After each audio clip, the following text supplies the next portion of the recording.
दोस्तों, कहानी की शुरुआत होती है एक बहुत ही दर्दनाक और खौफनाक मजे से। हमारा एमसी, जिसका नाम टाइनी है, जब अपनी आंखें खोलता है तो उसे ऐसा महसूस होता है जैसे उसके शरीर के एक एक हिस्से को बेरहमी से तोड़ा गया हो। वो दर्द से करा रहा था, उसका शरीर हिलने से ही इनकार कर रहा था। जब वो अपनी धुंधली आंखों से आसपास देखता है तो उसे समझ आता है कि वो झुग्गी झोपड़ी के एक बेहद ही खस्ताहाल और गरीब कमरे में लेटा हुआ है। उसके ठीक बगल में उसकी बहन अरीना बैठी हुई थी, लेकिन कुछ तो गड़बड़ थी। अरीना बिल्कुल शांत थी, उसके चेहरे पर कोई भाव नहीं था। टाइनी को अचानक वो भयानक दिन याद आता है जब गुंडों के एक झुंड ने उन दोनों पर जानलेवा हमला किया था। उस दिन अरीना ने अपनी जान की परवाह के बिना टाइनी को अपने गले से लगा लिया था और सारे वार अपने ऊपर ले लिए थे ताकि उसके छोटे भाई को खरोंच तक न आए। उस भयानक मारपीट के बाद ही अरीना ने अपने गहरे इश्कों को नजरअंदाज किया और कई दिनों तक टाइनी की देखभाल करती रही। लेकिन दोस्तों, स्लम्स की दुनिया बहुत जालिम होती है। तभी अचानक वही खूंखार गुंडे उनके कमरे का दरवाजा तोड़कर अंदर घुस आते हैं। आते ही वो बिना कुछ सोचे समझे अरीना को एक जोरदार लात मारते हैं। अरीना के मुंह से कोई आवाज नहीं निकलती, वो बस एक बेजान लकड़ी की तरह जमीन पर गिर पड़ती है। जी हाँ दोस्तों, अरीना पहले ही मर चुकी थी, लेकिन उन बेरहम दरिंदों को इस बात से कोई फर्क नहीं पड़ता। वो तो उल्टा हैरान थे कि कुछ दिन पहले की गई मारपीट से ही ये लड़की मर कैसे गई। स्लम्स में इंसान की जान की कोई कीमत नहीं होती, लेकिन एक लाश की भी कीमत लगाई जाती है। वो गुंडे अरीना की लाश को बेचने के लिए उसे वहाँ से घसीट कर ले जाने लगते हैं। ये नजारा देखकर टाइनी का खून खौल उठता है। वो अपनी बहन की लाश को ऐसे जानवरों के हाथों में नहीं जाने दे सकता था। वो अपनी पूरी ताकत लगाकर उठने की कोशिश करता है, लेकिन उसका कमजोर और टूटा हुआ शरीर उसका साथ नहीं दे रहा था। वो बहुत मुश्किल से अपना कांपता हुआ हाथ थोड़ा सा ऊपर उठा पाता है और तभी एक चमत्कार होता है। टाइनी के हाथ से अचानक एक तेज नीले रंग की मानक की रोशनी निकलने लगती है। पलक झपकते ही उसके शरीर में एक अजीब सी ताकत दौड़ जाती है। वो अपनी पूरी जान लगाकर उन गुंडों पर चिल्लाता है, रुक जा, और एक भूखे शेर की तरह उन पर झपट पड़ता है। भाई साहब, टाइनी का ये हमला इतना जोरदार था कि वो एक गुंडे को धक्का देकर काफी पीछे गिरा देता है। इसके बाद वो तुरंत अपनी बहन की लाश के ऊपर एक शील्ड बनकर लेट जाता है। गुंडे एक छोटे से बच्चे की इस हिम्मत को देखकर गुस्से से पागल हो जाते हैं और टाइनी को जानवरों की तरह लातों से पीटने लगते हैं। लेकिन हमारा एनसी, वो उस बेहिसाब दर्द को सता रहता है, लेकिन अपनी बहन की लाश के ऊपर से 1 इंच भी नहीं हिलता। आखिर में वो गुंडे तक हार कर उस लाश को वहीं छोड़ देते हैं और कमरे से बाहर निकल जाते हैं। उनके जाने के बाद खून से लथपथ टाइनी अपनी इस अजीब सी सिचुएशन के बारे में सोचने लगता है। वो समझ नहीं पा रहा था कि ये सब क्या हो रहा है। उसे अच्छे से याद था कि अपनी जिंदगी के इस हिस्से में, इस उम्र में वो माना का इस्तेमाल करना बिल्कुल नहीं जानता था। तो फिर उसके हाथों से ये नीली रोशनी कैसे निकली। और तभी दोस्तों, कहानी में आता है सबसे बड़ा ट्विस्ट। टाइनी को एहसास होता है कि वो असल में टाइम में पीछे आ चुका है। वो रिग्रेस हो चुका है। टाइनी को अपनी पिछली जिंदगी याद आती है। अपनी पास्ट लाइफ में वो एक मामूली बच्चा नहीं, बल्कि दुनिया का सबसे ताकतवर वॉरियर था, जिसका हथियार एक विशाल हैमर हुआ करता था। जब दुनिया पर खूंखार मॉन्स्टर्स ने हमला किया था और पूरा कॉन्टिनेंट तबाह हो गया था, तब टाइनी ने अकेले ही उन राक्षसों के राजा बीस्ट लॉर्ड को मौत के घाट उतारा था। लेकिन उस भयंकर जंग में टाइनी भी बुरी तरह से घायल हो गया था और मौत के करीब था। तभी उसके पास पड़े एक बूढ़े नाइट, जिसका नाम एसगार्ड था। उसने टाइनी को आवाज दी। एसगार्ड भी अपनी आखिरी सांसें गिन रहा था। उसने मरते मरते अपना सबसे बड़ा राज खोला और अपनी एक मैजिक रिंग का इस्तेमाल करके टाइनी को टाइम में पीछे भेज दिया। एसगार्ड ने टाइनी से कहा था कि वो पास्ट में जाकर उसे जल्द से जल्द ढूंढे। एसगार्ड की वो आखिरी बातें याद करके टाइनी को समझ आ जाता है कि उसे भविष्य को बदलने का एक और मौका मिला है। लेकिन अगले ही पल टाइनी गुस्से और निराशा से भर जाता है। वो दांत पीसते हुए सोचता है कि एसगार्ड ने उसे थोड़ा और पहले क्यों नहीं भेजा। अगर वो सिर्फ कुछ दिन पहले टाइम ट्रैवल करता तो वो अपनी बहन अरीना को उन गुंडों से बचा सकता था। आखिर वो ठीक उसी समय पर क्यों वापस आया जब उसकी बहन मर चुकी है। इतना सोचते ही टाइनी के मुंह से खून की उल्टियां होने लगती हैं। उसका शरीर अभी भी बहुत नाजुक और कमजोर था। टाइनी एक गहरी सांस लेता है और खुद को संभालता है। वो जानता था कि रोने या पछताने से अब कुछ नहीं होगा। शायद एसगार्ड को खुद भी नहीं पता था कि ये टाइम ट्रैवल वाली अंगूठी उसे किस समय में लेकर जाएगी। टाइनी तय करता है कि वो इस मौके का इस्तेमाल अपनी बहन को एक इज़्ज़तदार विदाई देने के लिए करेगा। उसे एसगार्ड का वो वादा याद था कि उसे जल्द से जल्द ढूंढना है। टाइनी वो वादा जरूर निभाएगा, लेकिन उससे पहले उसे एक काम करना था। उसे उस इंसान से भयानक बदला लेना था जिसने उसकी बहन की जान ली है। उस दरिंदे का नाम था वुल्फ। अपनी पिछली जिंदगी में टाइनी बड़ी मुश्किल से वुल्फ से अपना बदला ले पाया था, लेकिन इस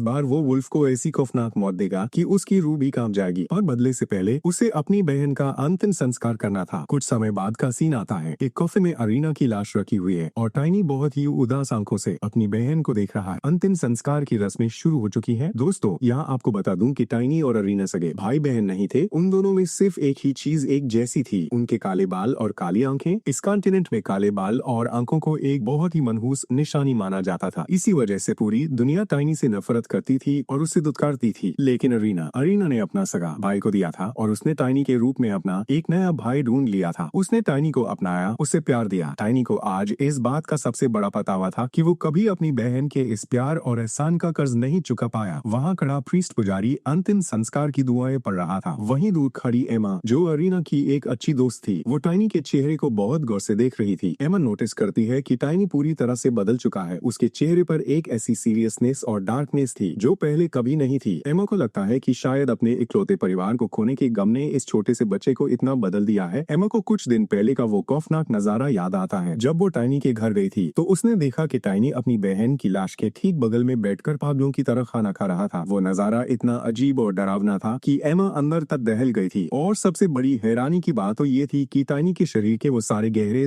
पूरी तरह से भर चुके थे। खाना खाने के बाद टाइनी ने अपनी बहन की लाश को अपनी पीठ पर उठा लिया था। एमा उसके इस अजीब और बिना इमोशन वाले बिहेवियर से बहुत डर गई थी। उसने टाइनी को डांटते हुए कहा था कि तुम मेरी बात कभी नहीं सुनते, तुम सिर्फ अरीना की बात सुनते थे। तब टाइनी ने बहुत ही शांत आवाज में एमा को उस सूप के लिए शुक्रिया कहा था जो वो उसके लिए लाई थी और वादा किया था कि वो इसका एहसान जरूर चुकाएगा। आज एमा उसे देख रही थी और सोच रही थी कि इस बच्चे के दिमाग में आखिर चल क्या रहा है। उधर टाइनी अपनी बहन के उस प्यार भरे एहसान को चुकाने के बारे में सोच रहा था। उसे याद आता है कि कैसे अरीना हमेशा उसे हिम्मत देती थी। वो कहती थी कि चाहे दुनिया कुछ भी कहे, तुम्हें हमेशा अपना सिर ऊंचा रखना है और कॉन्फिडेंस के साथ जीना है। टाइनी अपनी मुट्ठी कसता है और फैसला करता है कि वो बिल्कुल वैसा ही करेगा जैसा उसकी बहन चाहती थी। वो खुद को कोसने और रोने की बजाय अपने दिमाग में अपनी बहन से वादा करता है, इस बार इस जिंदगी में मैं कोई पछतावा नहीं रखूंगा। इस बात को पूरा 1 महीना बीत चुका है। इस 1 महीने में टाइनी ने पागलों की तरह इंटेंस ट्रेनिंग की है और अपने माना का लेवल बहुत बढ़ा लिया है। अब वक्त आ गया था उस दरिंदे वुल्फ से अपनी बहन की मौत का हिसाब मांगने का। टाइनी चलकर वुल्फ के अड्डे के ठीक सामने आकर खड़ा हो जाता है। बाहर पहरा दे रहे गुंडे इस छोटे से बच्चे को देखकर सोचते हैं कि ये कोई मामूली भिखारी है जो भीख मांगने आया है। जब टाइनी बहुत ही चिल अंदाज में उनसे पूछता है कि क्या वुल्फ अंदर है, तो गुंडे छिड़ जाते हैं। एक गुंडा गालियां देते हुए टाइनी को जोरदार थप्पड़ मारने के लिए अपना हाथ उठाता है, लेकिन दोस्तों अब आएगा असली मजा। टाइनी पलक झपकते ही हवा में ही उस गुंडे का हाथ पकड़ लेता है। उसकी ग्रिप इतनी खतरनाक और मजबूत थी कि गुंडे की कलाई की हड्डियां चटकने लगती हैं। टाइनी उस गुंडे की आंखों में घूरते हुए पूछता है, तुम्हें सच में लगता है कि तुम एक बच्चे को भी नहीं संभाल सकते? गुंडा दर्द से चीखने लगता है और सीधा घुटनों के बल जमीन पर गिर पड़ता है। ये देखकर दूसरा गुंडा सन रह जाता है। उसे समझ ही नहीं आता कि एक छोटे से बच्चे में इतनी खौफनाक ताकत कहां से आई। वो खुद को तसल्ली देते हुए सोचता है कि शायद इस बच्चे ने कोई ड्रग्स लिए होंगे। बच्चा तो आखिर बच्चा ही होता है। ये सोचकर वो गुंडा टाइनी की कॉलर पकड़ता है ताकि उसे उठाकर दूर फेंक सके। लेकिन भाई साहब, यहाँ सीन कुछ और ही था। वो गुंडा पूरी ताकत लगाता है पर टाइनी अपनी जगह से 1 इंच भी नहीं हिलता। गुंडे को ऐसा महसूस होता है जैसे वो किसी इंसान को नहीं बल्कि लोहे के एक भारी भरकम खंभे को उठाने की कोशिश कर रहा हो। टाइनी एक बहुत ही खूंखार मुस्कान के साथ कहता है, मैं देखने में जितना छोटा हूँ असल में उससे कहीं ज्यादा भारी हूँ। तुम अपना वक्त बर्बाद कर रहे हो। और इतना कहते ही टाइनी एक जोरदार लात मारता है और वो गुंडा हवा में उड़ता हुआ दूर जा गिरता है। असल में दोस्तों, टाइनी अंदर ही अंदर अपनी इस नई ताकत से बहुत खुश था। उसकी ये ताकत कोई जादू नहीं थी, ये उसकी एक सीक्रेट ग्रोथ टेक्निक थी। इस तकनीक के जरिए वो अपने माना और अपनी फिजिकल बॉडी को पूरी तरह से एक दूसरे के साथ सिंक कर रहा था। अपनी पिछली जिंदगी में वो ये मुकाम कभी हासिल नहीं कर पाया था। ये तकनीक लगातार उसके शरीर और माना के बीच एक इंटरेक्शन बनाती है जिससे वो लगातार ताकतवर होता जाता है। लेकिन इस भयानक तकनीक का एक नुकसान भी था। इसे मेंटेन रखने के लिए इंसान को बहुत भारी मात्रा में खाना खाना पड़ता है और यही वजह कि एमा का लाया हुआ खाना और उसकी मदद टाइनी के बहुत काम आई थी। टाइनी अपने इसी ख्यालों में खोया हुआ था और सामने खड़े बचे हुए गुंडे उसे देखकर खौफ से कांप रहे थे। टाइनी को एहसास होता है कि नया